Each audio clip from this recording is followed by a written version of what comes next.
জীবনে যখন পারিপার্শ্বিক পরিস্থিতির কারণে কিংবা মানুষের কটাক্ষ শুনতে শুনতে আমরা হেরে যেতে বসি, ঠিক সেই সময় একটিবার আয়নার সামনে গিয়ে দাঁড়ানো দরকার।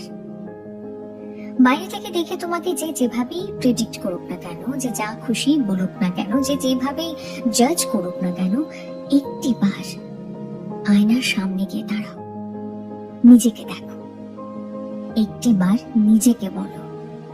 Listen sweetheart, I am proud of you. যারা তোমাকে নিয়ে কটাক্ষ করছে, তোমাকে ভুল বুঝছে,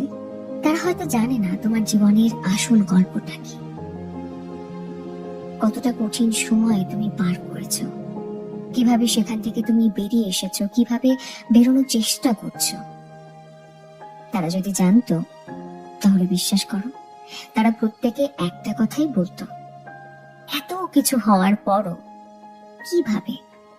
কিভাবে তুমি তোমার ঠোঁটের কোণায় এই হাসিটাকে ধরে রেখেছো। তাই এখনো যদি তোমাকে কেউ না বলে থাকে, তাহলে আমাকে প্রথমবারের মতন এই সুযোগটা দাও বলার, I am proud of everything that you are doing,